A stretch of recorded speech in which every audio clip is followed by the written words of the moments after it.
কি শেষ হয়ে গেছে নাকি যে প্রথম স্টেজে তারা এই দুইটা গান পালার মধ্যে থাইকা তারপরে গান তোলেন বেলায়েতের মধ্যে এসে কি মায়া লাগাইলা হইতে পারি না ঘরে, কিন্তু বেলায়েতের গান কেন গাইলেন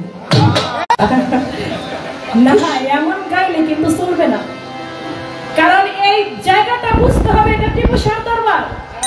প্রতি মাসে মাসে গান হয়, আর প্রতি মাসে মাসে যদি গান হয় এমন কোন কথা আছে নাকি যে আশিকান জানে না? এমন কোন গান আছে নাকি পালার যে আশিকানে সে গান শুনে নাই? তাহলে এই যে গান গাইলেন আপনি একটু হিসাব করে দেখেন, যারা বিচারক যারা গান বুঝে তাদের কাছে আপনি কি হয়েছে?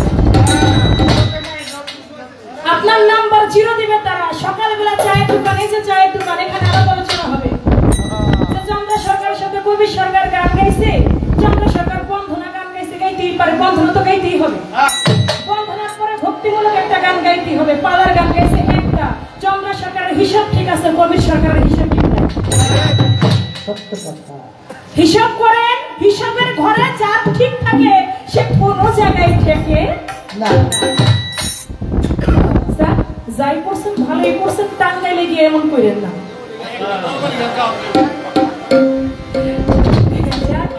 প্রশ্ন করলেন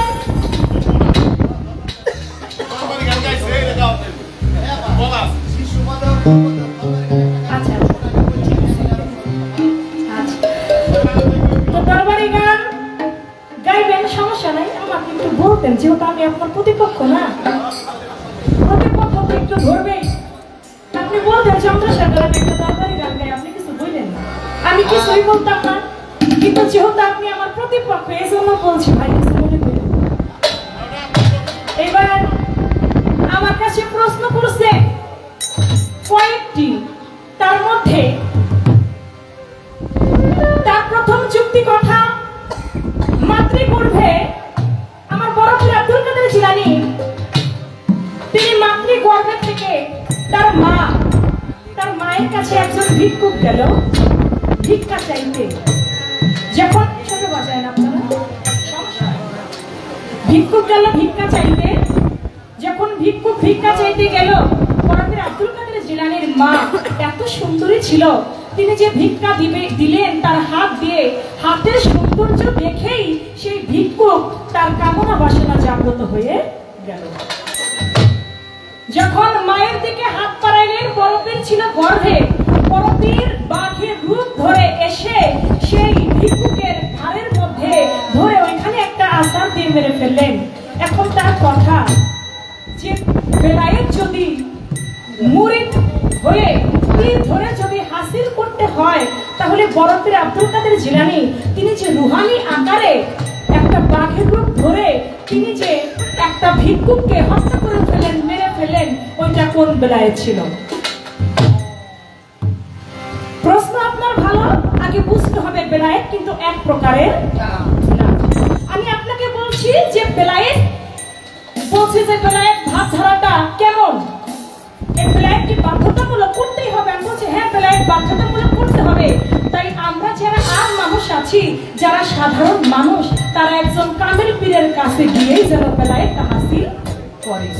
কিন্তু বেলায়েত কিন্তু এক প্রকার না, বেলায়েত হচ্ছে 4 প্রকার। বেলায়েত কয় প্রকার? বেলায়েত 4 প্রকার। আমার বড় পীর আব্দুল কাদের জিলানী তিনি যেদিন বাঘের রূপ ধারণ করেছিল, সেই বেলায়েতটা ছিল বেলায়েতে কুবরা। বেলায়েতে কুবরা কায়েম করছে যারা মজবুত থাকিয়া নিজের ঈমান তার করে, কাল হইতে চৈতন্য মানুষ নয় সে সামান্য, জনম ধন্য করছে কিয়া ওলি আল্লাহর বাড়ি। কোন বেলায়েতের অধিকারী ছিলেন তিনি? তিনি ছিলেন বেলায়েতের কুবরার অধিকারী। এর জন্য তিনি দুনিয়ার বুকে রুহানি ভেসে এসে মায়ের ইজ্জত তিনি রক্ষা করেছিলেন। আছে এখানে তার আরেকটি পয়েন্ট। তাহলে আমার খাজা মঈনুদ্দিন চিশতি রহমাতুল্লাহ আলাইহি তার বাগানে ইব্রাহিম কুন্দুজি তিনি গেলেন তার বাগানে।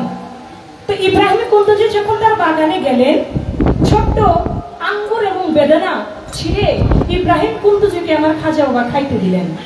যখন খাইতে দিল, ওই ফল ইব্রাহিম কুন্দুজি খাইলেন, চাপাইলেন, মুখের মধ্য দিয়ে চাবাইলেন, চাপিয়ে অর্ধেকটা আমার খাজা বাবার মুখের মধ্যে তুলে দিল। যখন অর্ধেক ফল খাজা বাবার মুখে তুলে দিল, ওই ফল খাজা বাবা খেয়ে তার জালালি ভাব তিনি দেখতে পাইল। সাতবক জমিন, সাতবক আসমান আমার খাজা মঈনুদ্দিন চিশতি এক জায়গার মধ্যে বসে তিনি দেখতে। এখন তার কথা, তাহলে ইব্রাহিম কুন্দুজির কাছে তিনি মুরিদ হইল না, কিন্তু তিনি বেলায়েতে হাসিল করলো, সাতবক জমিন সাতবক আসমান তিনি দেখতে পাইল। ইব্রাহিম কুন্দুজি তিনি কোন বেলায়েতের অধিকারী ছিল? ইব্রাহিম কুন্দুজি তিনি যে বেলায়েতের অধিকারী ছিল সেটা ছিল বেলায়েতে আবরার। কোনটা? বেলায়েতে আবরার। যদি হাসিল করবি মন আমার, এমন ইবাদত করো বলি তোমারে, যেমন আল্লাহরে তুমি দেখতেছো, দেখা নামাজ পড়তেছো, ওই রূপ যদি না পারো যেন আল্লাহই দেখে তোমার। এটা হলো মজুম। ইব্রাহিম কুন্দুজি তিনি ছিলেন মজুম। তার কোনো ঘর ছিল না, তার কোনো বাড়ি ছিল না, তার কোনো স্ত্রী ছিল না, তার কোনো পুত্র সন্তান কোনো কিছুই ছিল না। তিনি ছিল মজুম। তার কাছে যেই বেলায়েতটা হাসিল হয়েছে সেটা হচ্ছে বেলায়েতে আবরার বেলায়েত। যে বেলায়েতটা নিজে প্রাপ্ত হয়ে আরেকজনকে প্রাপ্ত করা যায় যদি সে আল্লাহওয়ালা ব্যক্তি হয়। নিঃসন্দেহে আমার খাজা বাবা একজন আল্লাহওয়ালা ব্যক্তি, কারণ তিনি মাতৃগর্ভে থেকেই তিনি লা ইলাহা ইল্লাল্লাহ মুহাম্মদ রাসূলুল্লাহ কালেমা পাঠ করতে করতে এই দুনিয়ার বুকে এসেছেন।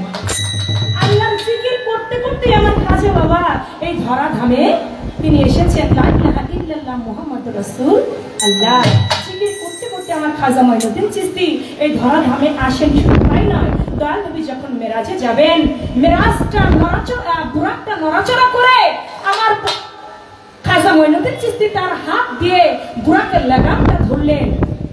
যখন বুরাকের লাগামটা ধরলেন, আমার দয়াল নবী দোয়া করে দিলেন, হে মঈনুদ্দিন, আমার বুরাক নড়াচড়া করে তুমি যেহেতু সাহায্য করলে, বুরাকের লাগামটা তুমি হাত দিয়ে ধরলে, যারা তোমার হাতে এই দুনিয়ার বুকে যারা আমার উম্মত আছে তারাও তোমার হাতের উপর হাত রেখে বায়াত গ্রহণ করবে। এই চিশতিয়ার কর্ণধার হয়ে গেল আমার খাজা মঈনুদ্দিন চিশতি। এই জন্য বাবা বেলায়েতে আবরারের অধিকারী হয়েছিল আমার ইব্রাহিম কুন্দুজি। বেলায়েতে বালামা, বেলায়েতে রিয়াজাত, এই চারটি হচ্ছে বেলায়েত। তাই এটা অর্জন, যেমন আমার খাজা খোয়াজকিজি তিনি জিন্দা পীর, যার নামে ভেলা ভাসানো হয়। এই যে খাজা খোয়াজকিজি তিনি হলেন জিন্দা পীর, জিন্দা ওলি। এই খাজা খোয়াজকিজি তিনি কিন্তু আমার আল্লাহ পাকের ডাইরেক্ট ভান্ডার হতে তিনি বেলায়েত প্রাপ্ত। এই জন্য এখান থেকে আগে একটা গান গাই, আপনি আরো ভালো করে বুঝতে পারবেন। আছে বাইরের মানুষ বাইরে চাউটা রে, ভক্তি বিশ্বাস মধুরে বান্ধা হারে। আছে বাইরের মানুষ বাইরে চাউটা রে, ভক্তি বিশ্বাস মধুরে বান্ধা হারে। আছে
भक्ति विश्वास प्रेम धरे बांधो ताहा धरबी जदि अधर धरा ठीक रेखे नयन तारा ओई रूपे निहार करे हये जाओ अर्थात आछे शरतलेर पर तारा देखा निहार कर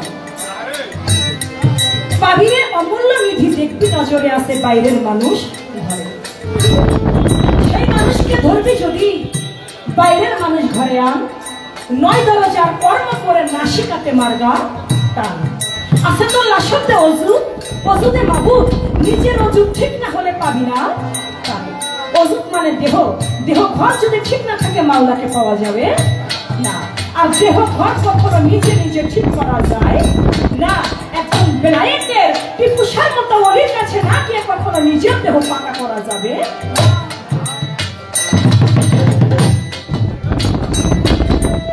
তাই প্রশ্ন করলে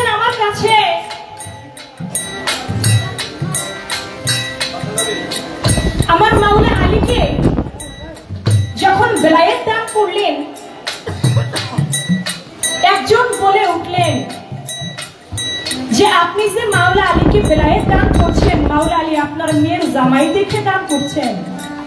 আপনার তো আরো সাহাবা আছে, আবু বকর সিদ্দিক আছেন, উমর রাদিয়াল্লাহু তাআলা আনহু আছেন, উসমান রাদিয়াল্লাহু তাআলা আনহু আছেন, কিন্তু আপনি তাদেরকে বেলায়েতে দান করছেন না, আপনি দান করছেন মাওলা আলীকে।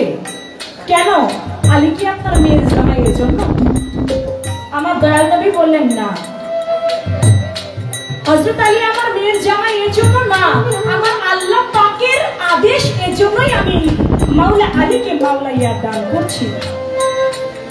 তখন কোরআনের সূরা একটি, কোন সূরা নাযিল হলো? কোরআনের সূরার একটি আয়াত নাযিল হলো। এখন তার প্রশ্ন, কোরআনের সূরা কোন আয়াতটি নাযিল হলো যে মাওলা আলীর শানে? সেই আয়াতটা কোন আয়াত? সেটার নাম কি? সেটি হলেন সূরা মাইদা 67 নং আয়াত। সূরা মাইদা 67 নং আয়াত। এর মধ্যে বলা হয়েছে,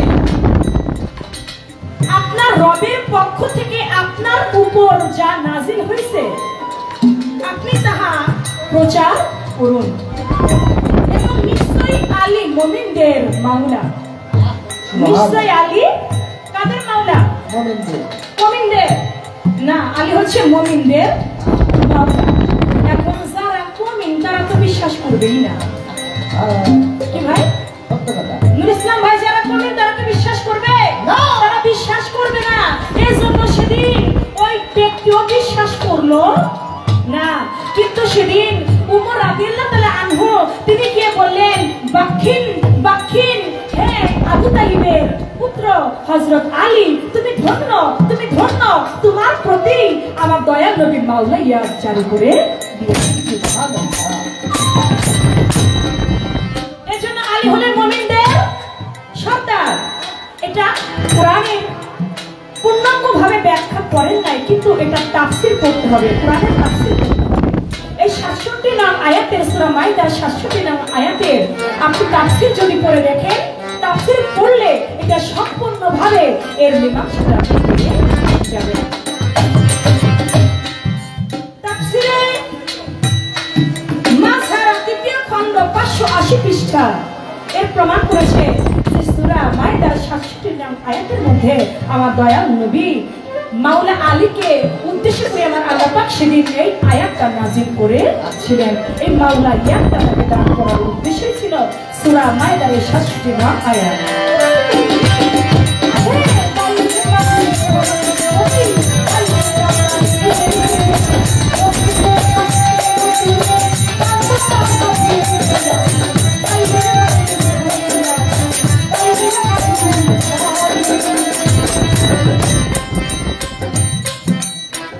আপনার কাছে ছোট, আপনি যেখান থেকে আমাকে প্রশ্ন করেছেন আমি এখান থেকে আপনার কাছে জানতে চাই,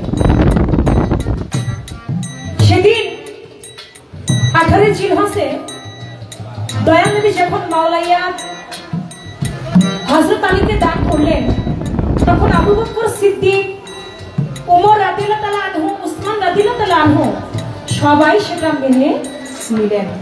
সবাই শুধু মেনে নিলেন না, সবাই মাওলা আলীর হাতে হাত রেখে বায়াত গ্রহণ করেছিলেন। আমার দয়াল নবী যখন উফাত হইল, তখন হযরত আলীর মাওলা ইয়াত মানলো না কেন? এই কারণ কেন তারা মানলো না?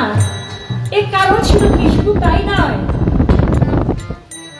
উমর রাদিয়াল্লাহু তাআলা আনহু তিনি চলে গেল মাওলা আলীর বাড়ি, যাইয়া বলে, আলী তুমি দরজা খুলো। আমার মা ফাতিমা বলে, না আমি দরজা খুলবো না। বলে, দরজা কেন খুলবো? বলে, আবু বকর সিদ্দিকের হাতে হযরত আলীর বায়াত গ্রহণ করতে হবে। মা ফাতিমা সেদিন বলেছিল, না আমার বাবা যখন ছিলেন তখন আমার বাবা থাকতে তোমরা সবাই হযরত আলীর হাতে হাত রেখে বায়াত গ্রহণ করেছিলেন, তাহলে ছোট এখন কেন হযরত আলী আবু বকরের বায়াত গ্রহণ করবে? যখন কিছুতেই রাজি হইল না, তখন দরজার মধ্যে উমর গিয়ে একটা লাথি মারলেন। যখন উমর গিয়ে দরজার মধ্যে লাথি মারলেন, দরজাটা ভেঙে গেল। ওই দরজাটা মা ফাতেমা গর্ভবতী ছিল। মা ফাতেমার গর্ভে একটা সন্তান ছিল, দয়াল নবী যার নাম রেখেছিল মহাসিন। ওই দরজাটা মা ফাতেমার পেটের উপরে গিয়ে পড়ে, গর্ভপাত হয়ে যায়, গর্ভের সন্তানটা মারা যায়। গর্ভের সন্তানটা মারা গেল। সেই ব্যথা বেদনায় পাওয়া যায় মা ফাতেমা তো জোহরাও তিনিও শহীদই মৃত্যুবরণ করলেন। সেখান থেকে হযরত আলীকে উমর রাদিয়াল্লাহু তাআলা আনহু ধরে নিয়ে গেলেন। যখন ধরে নিয়ে যাইতে লাগলেন, হযরত আলীর একজন সহচারী ছিলেন, একজন বডিগার্ড ছিলেন। তিনি বলতে লাগলেন, হে আলী, আপনি না শেরে খুদা, আপনি না শরীয়তের বাক মারফতের চেরা, আপনার কাছে না খুদাই সত্যি, তাহলে আজকে যে উমর আপনাকে এভাবে বেঁধে ধরে নিয়ে যাচ্ছে, আপনি কিছু বলেন না কেন? আজকে আপনি কি মেষ হয়ে গেলেন? আপনি কি মেষ হয়ে গেলেন? আপনি কি বকরি হয়ে গেলেন, ছাগল হয়ে গেলেন? আপনি কেন কিছু বলেন না? এই কথা যখন বললেন, তখন তাদের মধ্যে থেকে একজন ওই ব্যক্তিকে তার মাথাটা কেটে ফেলল। যে ব্যক্তি বলল যে আপনি কি মেষ হয়ে গেলেন, আপনি কেন তাদেরকে কিছু বলতেছেন না? আপনি না শেরে খুদা? এই কথা বলা মাত্রই তার কল্লাটা কাটলেন। কল্লা কেটে চুলার ঝিক বানাই না বাবা, মা বোনেরা যখন রান্না করে মাটির চুলা, তিনটা কিন্তু ঝিক থাকে, তিনটা ঝিক বানানো হইল। তিনটা ঝিক বানাইয়া সেখানে কিছু একটা তারা রান্না করে খাইল। কথা কিন্তু অনেক গভীরের, হালকা কোনো কথা আজকে চিকিৎসার দরবারে বলবো না। আপনি বলবেন যে ব্যক্তি হযরত আলীর বডিগার্ড ছিল, তার কল্লা কাটলেন, শুধু কল্লা কেটে খান্ত হন নাই, তার কল্লা কেটে চুলা বানাইলেন, চুলা বানায় তিনটা ঝিক বানাইলেন, ঝিক বানায় তারা কিছু একটা রান্না করে খাইলেন। এই রান্না করে কি খেয়েছিলেন, কারা তাকে হত্যা করলেন, কারণ ছিল কি, আর সেদিন হযরত আলীকে কেন ধরে নিয়ে আবু বকরের বই পড়াইলেন? এই একটা কথা আপনার কাছে, আপনার কথা থেকে রইল ভাই, এটা কিন্তু আমার প্রশ্ন না, আপনার কথা থেকে প্রশ্ন রইল। এবার আপনার কাছে আমার প্রশ্ন থাকবে, আপনি বলবেন আমার হুজুর পাক সাল্লাল্লাহু আলাইহি সাল্লাম একদিন তার একজন সাহাবাকে ডাকলেন, ডাক দিয়ে বললেন, হে সাহাবা, আমার পিতা মাতা তোমার চরণে কুরবান হয়ে যায়। যতদিন আমার দয়াল নবীর কাছে যদি কোনো সাহাবা আসতেন, এসে তারা বলতেন, ইয়া রাসূলুল্লাহ, আমার পিতা মাতা আপনার চরণে কুরবান হোক, কিন্তু আমার দয়াল নবী শুধু একজন ব্যক্তিকেই বলেছিলেন যে আমার পিতা মাতা তোমার চরণে কুরবান হোক। আপনি বলবেন সেই ভাগ্যবান ব্যক্তিটাকে, তার নাম কি? তিনি কি কর্ম করেছিলেন যে দয়াল নবীর পিতা মাতা আব্দুল্লাহ এবং আমিনা তাদেরকে তার চরণে কুরবান করে দিলেন? তার কর্ম ছিল কি, সেই সাহাবার নাম ছিল কি, এবং এই বিষয়টা ছিল কি? এই একটা কথায় দুটি কথা আপনার কাছে রইল। আপনার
বেলায়েত ভাবটা শুধু এক প্রকারের না। মুরিদ হইলাম, মুরিদ হইয়াই বেলায়েত হাসিল করলাম, শুধু তাই নয়, আল্লাহর তরফ হইতেও আল্লাহর ওলিগণ এই বেলায়েত প্রাপ্ত হয়েছেন। দেখেন, নবুয়তের একজন নবী যার নাম ছিল মুসা নবী, নবুয়তের একজন নবী যার হাতের, মুসা নবীর হাতের লাঠির মধ্যে ছিল কিন্তু তার নবুয়ত। সেই নবুয়তের একজন নবী মুসা নবী একদিন একটা রাস্তা দিয়ে যায়। যখন রাস্তা দিয়ে যায়, একটা মহিলা রাস্তায় দাঁড়িয়ে আছে। রাস্তায় দাঁড়িয়ে থেকে বলতেছে, মুসা নবী আপনি কই যান? বলে আমি কুহুতার পাহাড়ে যাই। বলে আপনি কুহুতার পাহাড়ে গিয়ে কি করেন? বলে আমি আল্লাহর সাথে কথা বলি। বলে মুসা নবী আপনি যখন আল্লাহর সাথে কথা বলেন, মুসা নবী জানেন আমার বিবাহ হয়েছে, অনেক বছর হয়েছে, কিন্তু আল্লাহ পাক আমাকে কোনো সন্তান আদি দান করেন না। মুসা নবী আপনি যখন আল্লাহর সাথে কথা বলেন, আল্লাহর কাছে একটু জিজ্ঞেস করেন আল্লাহ আমার ভাগ্যে কোনো সন্তান রেখেছে কিনা। এই কথা শুনে মুসা নবী বলে ঠিক আছে মা, আমি জিজ্ঞেস করব। মহিলাটা ওই জায়গার মধ্যে দাঁড়িয়ে আছে। মুসা নবী কুহুতার পাহাড়ে গিয়েছে। কুহুতার পাহাড়ে গিয়ে বলতেছে, মাওলা গো, আজকে পথের মধ্যে একটা মহিলার সঙ্গে আমার দেখা হইল। ওই মহিলা জানতে চেয়েছে তার ভাগ্যে তুমি কোনো সন্তান রেখেছো কিনা। আমার আল্লাহ কয়, মুসা নবী তুমি বাড়ি ফেরার পথে বলে দিও আমি আল্লাহ ওই মহিলার ভাগ্যে কোনো সন্তান রাখি নাই। মুসা নবী বাড়ি ফেরার পথে দেখে অভাগী মহিলাটি পথের মধ্যে দাঁড়িয়ে আছে। বলে মা গো, আল্লাহর কাছে শুনেছি আল্লাহ পাক বলছে তোমার ভাগ্যে কোনো সন্তান আল্লাহ রাখে নাই। এই কথা শুনে মহিলাটা একটা চিৎকার দিলেন, কান্না করতে লাগলেন যে আপনি কি বলেন, আপনি না আল্লাহর নবী, আল্লাহ বলছে আমার ভাগ্যে কোনো সন্তান রাখে নাই। এই কষ্টের দুঃখে যে একজন নবীর কথা তো মিথ্যা হইতে পারে। কাঁদতে কাঁদতে মহিলাটা বাড়িতে চলে গেল। বাড়িতে গিয়ে মহিলা বাজান আমার কি কর্ম করিল, অনেক সময় বিছানার মধ্যে শুয়ে শুয়ে কান্না করতেছিল। হঠাৎ করে মনে পড়ে স্বামী আমার বাড়ি আসবে কিছুক্ষণ পরে, বাড়ি এসে খাবার যদি না পায় আমাকে মাইর দিবে, এই না ঘর ঢুকে। কি করা যায়? কিছুটা আটা নিলেন, কিছুটা আটা নিয়ে স্বামীর জন্য রুটি বানায়, আর দু চোখের পানিতে রুটি ভিজে যায়। ওই পথ দিয়ে আমার টিপুসার মতো একজন আল্লাহর ওলি যায়। ওই মহিলার রান্নার ঘরের পিছন দিয়ে আমার টিপুসার মতো একজন পাগল যায়। দেখেন বেলায়েতের ওলিদের খেলা। যদি না শুনেন না বুঝেন তাহলে বেলায়েত কি বুঝতে পারবেন? আমার টিপুসার মতো একজন আল্লাহর ওলি রান্নাঘরের পিছন দিয়ে যায়, দেখে মহিলার কান্নার শব্দ। তিনি আর গেলেন না, আস্তে করে বাড়ির ভিতরে ঢুকলেন। বাড়ির ভিতরে ঢুকে দেখে মহিলা কান্না করে। বলে মা তুমি কেন কান্দ? তোমার কান্নায় রুটি ভিজে যাচ্ছে। ও মা তুমি কেন কান্দ? কয়া পাগল, আমি যে কেন কান্দি এটা তোরে কইলে তুই কি বুঝবি পাগল? আমি যে কেন কান্দি এটা তোরে বললে তুই তো বুঝবি না। বলে মা তারপরে যদি বলতে। বলে পাগল রে, অনেক বছর হয়েছে আমার বিবাহ হয়েছে, আল্লাহ নবী মুসা নবী, আজকে আমি তার কাছে জানতে চেয়েছি আমার ভাগ্যে আল্লাহ কোনো সন্তান রেখেছে কিনা। জানিস পাগল, মুসা নবী বলছে আল্লাহ নাকি বলছে আমার ভাগ্যে আল্লাহ কোনো সন্তান রাখে নাই। আমি এই দুঃখে কাঁদি, এটা আমার তোরে বলে লাভ কি? বলে ও আচ্ছা তোমার সন্তান হবে না এর জন্য তুমি কাঁদো? বলে হ্যাঁ। বলে মানে তুমি তো রুটি বানাইতেছো, আজ আজকে আমি পাগল, 7 দিন হয় আমি কিছু খাই নাই। মানে তোমার ওই রুটি থেকে যদি তুমি আমাকে একটা রুটি খাওয়াইতা, আমি আল্লাহর কাছে দোয়া করতাম, আল্লাহ তোমাকে একটা পুত্র সন্তান দান করতো। বলে তোমার রুটি থেকে যদি একটা রুটি আমাকে খাওয়াইতা, আল্লাহর কাছে দোয়া করতাম, আল্লাহ তোমার একটা পুত্র সন্তান দান করতো। পাগলের কথা শুনে কয়, দেখছো পাগল, তুমি কি মুসা নবীর থেকে বড় হয়ে গেছো নাকি? মুসা নবী আমারে বললে আমার ভাগ্যে কোনো সন্তান নাই, আর তুমি আমার একটা রুটি খাওয়াইলে তুমি আমার সন্তান দিবা?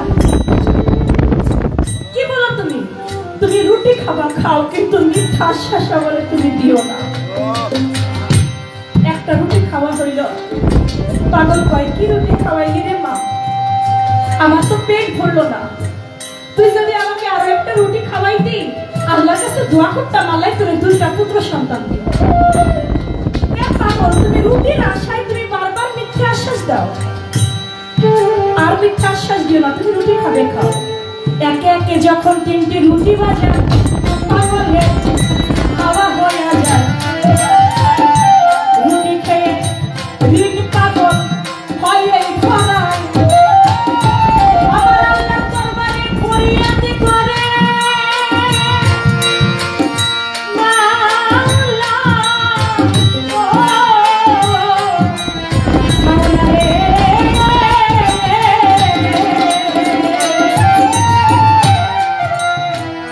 মাওলা যেই মহিলা নিজে না খেয়ে স্বামীকে না খাইয়ে আমাকে 3টা রুটি খাওয়াইল, আমি যদি তোমার সত্যি পাগল পিপাসা হইয়া থাকি, এই রুটির বরকতে 3টা পুত্র সন্তান মহিলাকে দান করিও। আল্লাহর কাছে দোয়া করতে দেরি আছে পাগলের, আল্লাহর দরবারে কবুল হইতে দেরি নাই। সুবহানাল্লাহ। দোয়া করতে দেরি আছে, কবুল হইতে দেরি। আমার আল্লাহর দরবারে কবুল হয়ে গেছে। বাবা, খারাপ লাগে আপনাদের? না না না, ধন্যবাদ।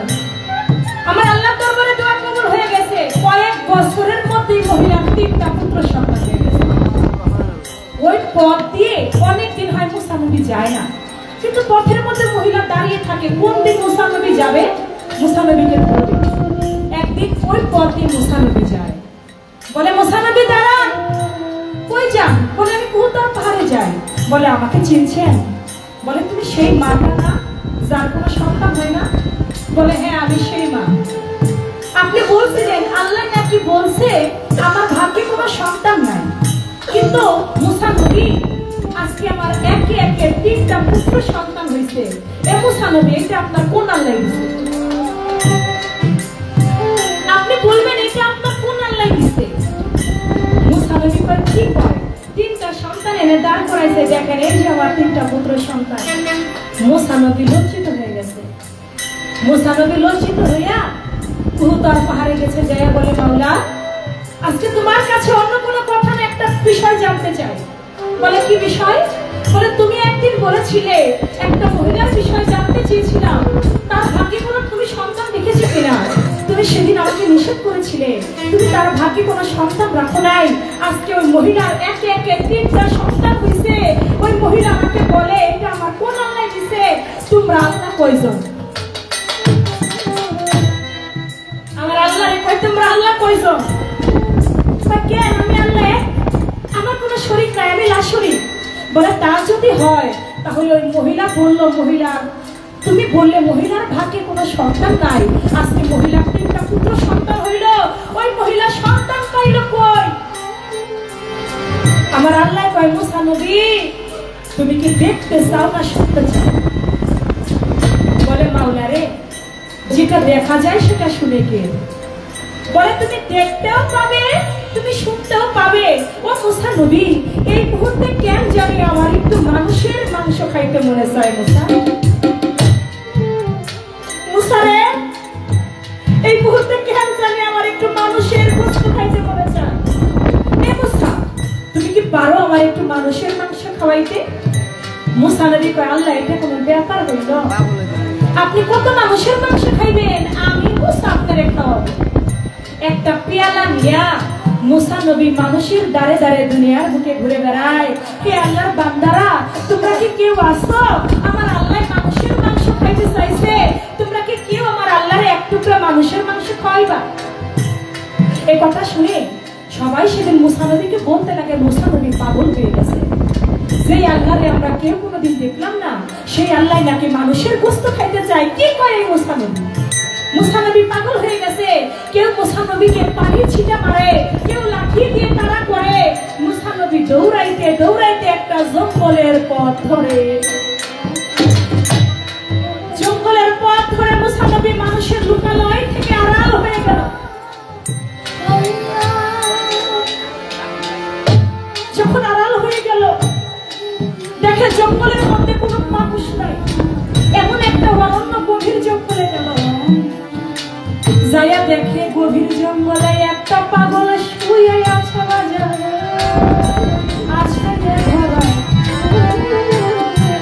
পাগলের কাছে মাংস চাইতে কেউ চাইল না। মুসা নবী এই না ধরা। মুসা নবী বলে, আমি যদি পাগলের কাছে মাংস চাই, পাগলে কিছু বুঝবে না, আমার লাঠি আঘাত করতে পারে। চাইব না মাংস আমি পাগলেরও খাবো। পাগলের কাছে মাংস চাইল না, সামনের দিকে হাঁটতে লাগলো। সামনের দিকে যখন হাঁটে, পাগলে পিছন দিক থেকে ডাক দিয়া কয়, এ মুসা নবী, মুসা নবী, তুমি দুনিয়ার বুকে এত মানুষের কাছে মাংস চাইলা, আমি পাগল বইলা তুমি আমার কাছে মাংস চাইলা না? মুসা রে, দুনিয়ায় কত মানুষের কাছে তুমি মাংস চাইলা, আমি পাগল বইলা বুঝি তুমি আমার কাছে মাংস চাইলা না? এ মুসা, আমার আল্লাহ বুঝি মানুষের মাংস খাবে না? মুসা, দাও তোমার হাতের পেয়ালাটা আমার হাতে। কত মাংস আমার আল্লাহ খাবে, আমি পাগল, আমি আমার আল্লাহরে মাংস খাওয়াবো। এই কথা শুনে মুসা নবী অবাক হয়ে গেল। পাগলে কি করে? এই গভীর জঙ্গলে থেকে পাগলে কেমন করে জানলো যে আল্লাহ মানুষের গোশত খাইতে চাইছে, মানুষের মাংস খাইতে চাইছে? আমি মুসা নবী আমারই কেমন করে চিনলো এই পাগলটা? নিজে নিজে অবাক হয়ে গেল। পেয়ালাটা হাতে থেকে নিয়ে পাগলের হাতে দিল, আর নিজে খুব অবাক দৃষ্টিতে পাগলের দিকে তাকিয়ে রইল। পাগলের হাতে যখন পেয়ালাটা দিল, পাগল হাসতে বেহাল হয়ে শরীর থেকে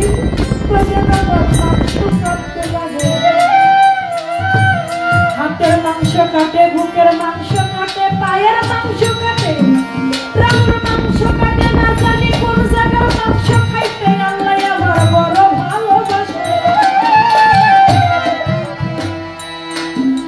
সর্ব অঙ্গ থেকে মাংস কাটতে লাগলো, না জানি আমার আল্লাহ আমার শরীরে কোন জায়গার মাংস খাইতে ভালোবাসে। বুকটাকে ফাড়লেন, ফিরে কলিজাটাকে বের করলেন, কলিজা বের করে অর্ধেক কলিজা কাইটা দিয়ে কয়, মাওলানা তুমি মাংস খাইতে চাইলা মুসা নবীর কাছে, একটা বার যদি আমার কাছে মাংস খাইতে চাইতা, আমি পাগল অনেক আগেই আমার জীবন তোমার নামে উৎসর্গ করে দিতাম, তুমি কেন আমার কাছে চাইলে না? পাগল বলে, তুই কি মোহরে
বলে, মাওলারে তুমি কি আমাকে সাগরে ভাসিয়ে দিলে? তুমি কি আমাকে অকুলে ভাসাই দিলে? তুমি মুসা নবীর কাছে মাংস চাইলে, একটা বার যদি আমি পাগল আমার কাছে মাংস চাও, তোমার নামে আমার জীবন উৎসর্গ করতেও আমার দ্বিধা করি না। তুমি পাগলের কাছে মাংস চাইলা, কত মাংস খাইবা? শেষ পর্যন্ত পাগল তার কলিজা থেকে অর্ধেক কলিজা কেটে মুসা নবীর প্লেটের মধ্যে তুলে দিল। মুসা নবী সেই মাংস নিয়ে খুব তরকারি গেল, যাইয়া কয়, মাওলা তুমি না মানুষের মাংস খাইতে চেয়েছিলে, এই নাও মানুষের মাংস। আমার আল্লাহ কয়, মুসা নবী তুমি এই মাংস কই পাইলা? বলে, দুনিয়ার বুকে আমি ভেবেছিলাম যার কাছে যাবো সেই আমায় দেবে, কিন্তু দুনিয়ার কোনো মানুষ আমাকে দিল না। সবাই আমাকে তারা করলো, লাঠি দিয়ে তারা করে, কেউ আমি আল্লাহ যে মাংস খাইতে যায় এটা কেউ বিশ্বাসই করলো না। বলে, তাহলে তুমি কই পাইলা? আমি দৌড়াইতে দৌড়াইতে গভীর জঙ্গলের মধ্যে চলে যাই। জঙ্গলে গিয়া দেখি একটা পাগল শুয়ে আছে, হাল সে বেহাল হয়ে। পাগলের গায়ে কোনো জামা কাপড় নাই, শুকনা। কিন্তু ওই পাগলে জানি কেমন করে বুঝতে পারলো তুমি মানুষের মাংস খাইতে চেয়েছো, কেমন করে জানি আমাকে চিনতে পারলো আমি মুসা নবী। আমি খুব অবাক হইলাম। ওই পাগলে তার শরীর থেকে মাংস কাটতে কাটতে তার কলিজা থেকে অর্ধেক কলিজা কেটে তোমাকে দিয়ে দিয়েছে। বলে, মুসা রে, আমারে বুঝি একটা পাগলে মাংস খাওয়াইলো মুসা? ও মুসা, আমি তো মাংস খাইতে চেয়েছিলাম তোমার কাছে। মুসা রে, আমি তো মাংস খাইতে চেয়েছিলাম তোমার কাছে। ও মুসা, তুমি কি মানুষ ছিলা না? মুসা, তুমি কি মানুষ ছিলা না? তুমি কি পারতা না তোমার শরীর হইতে এক টুকরা মাংস খাইতে আমি আল্লাহ আমারে খাওয়াইতে? কই, তুমি তো আমারে খাওয়াইলা না। আমারে বুঝি একটা পাগলি খাওয়াইলো? ও মুসা, এবার তুমি একটু চিন্তা করে দেখো তো, ওই পাগল যদি আমার কাছে কিছু চায় আমি কি তারা না দিয়ে থাকতে পারি? আমার ওই বেলায়েতের ওলি তারা যদি আমার কাছে কিছু চায় আমি আল্লাহ তাদেরকে না দিয়ে থাকতে পারি না। এই হলো আমার বেলায়েতের ওলিদের খেলা। আল্লাহর কাছে চাইলে তারা পায়, আর মুসা নবী চেয়েও পাইল না। যে যাহারে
Kare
সাথে প্রেম করিয়া